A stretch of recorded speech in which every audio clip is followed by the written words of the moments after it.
Hey, it's Coach Anderson from Mississippi Public Broadcasting Online. We've been talking about ACT reading, and one of the things that we've tried to emphasize to you that if you're looking at going to someone's university or college in the state of Mississippi or throughout the United States of America, you need an ACT score. And one of the ways that you can better improve your composite score on ACT is by doing very well, of course, on the reading section. It is one of those sections, of course, that with a little effort and then with some planning, proper planning, you can increase your score quite a bit. And that goes back, of course, and impacts your overall composite score. Today, we're going to look at student supporters, some of the things that are out there for you that are resources that can be utilized by any student, of course, in the United States, Puerto Rico, or any territories of the United States of America to help improve their score. What we're going to do is things to be aware of before test day, or so the things that you have to think about before we actually get to the test day. The first thing, we have two major student supports that we want to make sure that we talk a little bit about, and one of them is fee waivers. And if you're like me and you're a poor person, you need to have these fee waivers. And what these fee waivers do, of course, is ACT has become increasingly more expensive. And what a fee waiver does is it waives the fee so that you don't have to pay as much, of course, to take that test.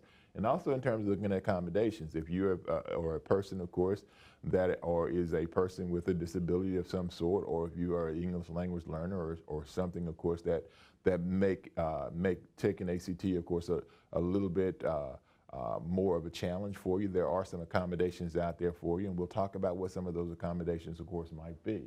And looking at fee waivers, who is eligible? That is the first question, of course, that we want to ask ourselves. 11th and 12th graders, students, of course, are eligible, of course, for fee waivers. Testing centers in the United States, Puerto Rico, and the U.S. territories.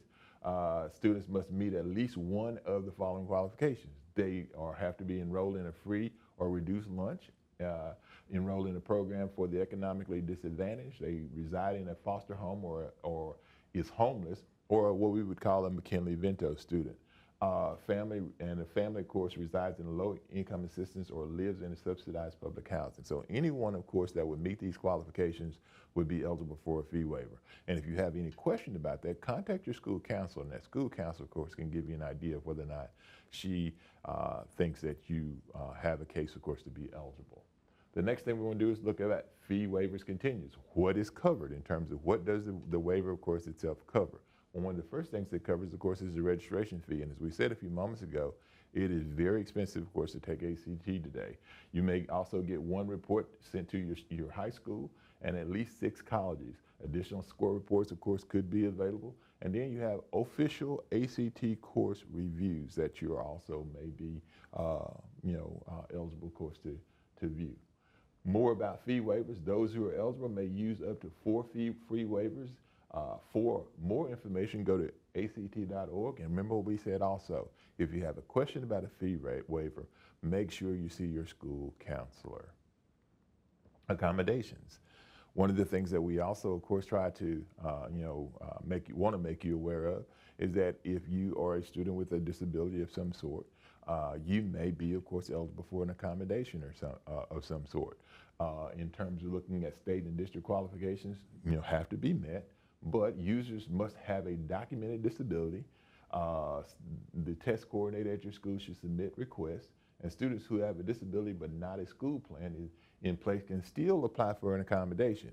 But you need to contact your test coordinator at your school and discuss those options, of course, with your test coordinator.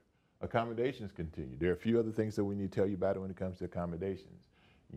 There has to be documentation on file. A student must have an IEP or individualized educational plan. And then the 504 plan, of course, has to be in place, or a 504 plan could be in place. Other accommodations for taking the test may include things like extended time, audio supports, and response supports. English language learners are also possibly eligible for accommodations.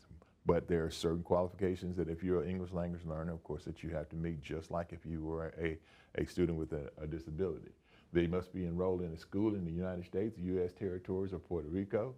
Documentation of one of the following qualifications. They have limited English proficiency, they're enrolled in an English language acquisition program, and they receive current English language supports at their school. English language learner supports also include a bilingual dictionary. These are the things, of course, that you may receive upon taking the test. A bilingual dictionary, written directions translated in your native language, and you have extended time. A small group testing, of course, is also available for English language learners.